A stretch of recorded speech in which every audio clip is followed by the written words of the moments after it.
अस्सलाम वालेकुम दोस्तों, मैं हूं माजिद मलिक और डिस्कवर द वर्ल्ड में आप सबको खुशामदीद। नाज़रीन गिरामी, जब से नया साल शुरू हुआ है तब से पेशगोइयों का बाजार गर्म है और हर कोई अपनी बिसात के मुताबिक लोगों को मुस्तकबिल से आगाह करने की कोशिश कर रहा है। लेकिन आज की वीडियो में हम जिस हस्ती का जिक्र करने जा रहे हैं वो कोई आम हस्ती नहीं है, बल्कि अल्लाह के नेक वलीउल्लाह हैं और इनकी पेशगोइयों को भी खासी कदर की निगाह से देखा जाता है, क्योंकि इनकी अक्सर पेशगोइयां हूबहू पूरी होती हैं। हम आज की वीडियो में नेमतुल्लाह शाह वली की पेशगोइयों का जिक्र करेंगे और मजीद ये भी बताएंगे कि इन्होंने 2023 में पाकिस्तान के लिए कौन सी पुरस्कार पेशगोइयां कर रखी हैं। मुअज़्ज़िज़ दोस्तों, आपका पूरा इस्म गिरामी सैयद नूरुद्दीन नेमतुल्लाह है और आप 5वें इमाम सैयदना हजरत बाकर और इस वास्ते से हजरत अली अल मुर्तजा इब्ने अबी तालिब की औलाद है। आपने इब्तिदाई तालीम अपने वालिद गिरामी से हासिल की और हसूल इल्म के लिए इराक तशरीफ ले गए और फिर वहीं आपका बचपन और जवानी गुजरी। 24 साल की उम्र में आप मक्का तशरीफ ले गए, जहां आपने मशहूर सूफी बुजुर्ग शेख अब्दुल्ला इफाई के हाथ पर रूहानी बैत की और 7 बरस तक वहीं इनकी खिदमत में कयाम किया।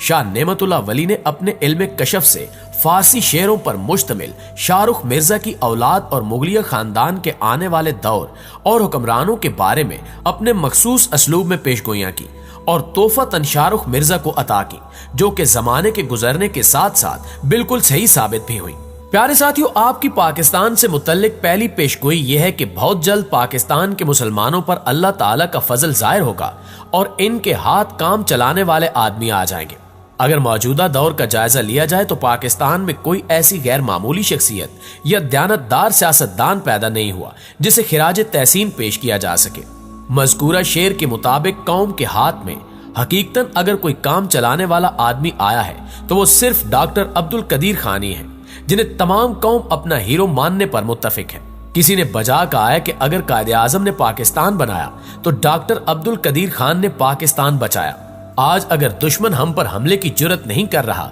तो इसकी वाहिद वजह सिर्फ डॉक्टर अब्दुल कदीर खान का बनाया हुआ एटम बम है, जिससे पाकिस्तान दुनिया के 192 ममालिक में 7वीं एटमी ताकत के तौर पर उभर आया है। इस पेशगोई को कुछ लोग इमरान खान से भी जोड़ते हैं और कहते हुए नजर आते हैं कि 2023 में इमरान खान दोबारा वजीर आजम बन जाएंगे और फिर पूरे पाकिस्तान के निजाम को दुरुस्त कर देंगे, जैसा कि पेशगोई में जिक्र किया गया है।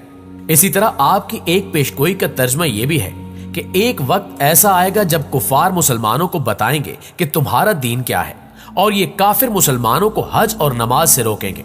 अगर आज गौर किया जाए तो पूरा कुफार और यहूदी ताकतें इस्लाम की तशरीह करने में मसरूफ हैं। यहाँ तक कि लिबरल, सेकुलर और लादीनी नुक्ते नजर से कुरान और सुन्नत की तफसीरें की जा रही हैं और मुसलमानों को यह बताया जा रहा है कि जिहाद का रास्ता तर्क करके अमन की आशा इख्तियार की जाए,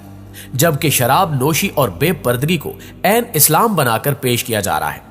सूद को मुआशी तरक्की का जरिया बताया जा रहा है और गुस्ताखे रसूल सल्लल्लाहु अलैहि वसल्लम को आजादी इजहार राय का फरोग कहा जा रहा है। कभी तो दीन के अरकान पर अमल करने वाले को बुनियाद परस्त और शिद्दत पसंद कहकर रुस्वा किया जाता है, तो कभी खवारिज के नापाक अमाल को बुनियाद बनाकर दीन इस्लाम की जड़ें काटने की कोशिश की जा रही है और नजरिए पाकिस्तान और इस्लाम को तकिया नूसी करार देकर तर्क करने के मशवरे दिए जा रहे हैं। इसके अलावा आप देख लें कि किस तरह यहूदियों ने कोरोना वायरस का बहाना बनाकर मुसलमानों पर मुख्तलिफ पाबंदियां लगाई और हमें बताया जा रहा है कि आप किस वक्त मस्जिद में दाखिल हो सकते हैं और किस वक्त आपको रुकावट का सामना करना पड़ेगा।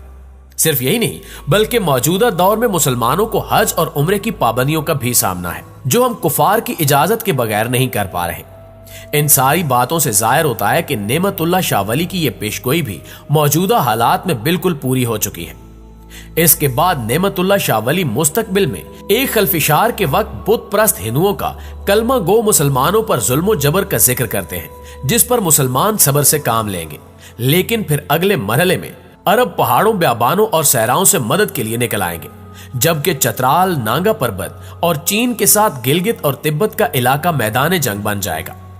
अब हजरत नेमतुल्लाह शाह वली अपनी पुरस्कार पेशगोई में निहायत सख्त और संगीन और खूनी मंजर पेश करते हुए बताते हैं कि इस दौरान दरियाए अटक यानी दरियाए सिंध कुफार के खून से 3 मरतबा भर कर जारी होगा। यहाँ सवाल ये पैदा होता है कि क्या इसका मतलब ये हो सकता है कि हिंदुस्तानी फौज पाकिस्तानी सरहद क्रॉस करके आजाद कश्मीर की तरफ पेशकदमी करेगी या कराकुरम की शाहराह काटकर, ताकि चीन की तरफ से पाकिस्तान को मदद न पहुंच सके। यह सवाल जहन में इसलिए उभरता है कि कुफार की फौज दरियाए अटक तक पहुंचेगी तो तभी कुफार के खून से दरियाए अटक 3 मरतबा भरकर जारी होगा।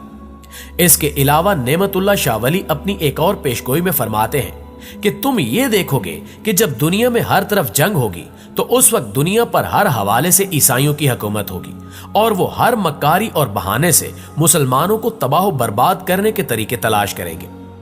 ईसाई शिद्दत पसंद हर तरफ से हमला आवर होंगे और मुसलमानों के मुल्कों पर हीले बहानों से कब्जा करना शुरू कर देंगे।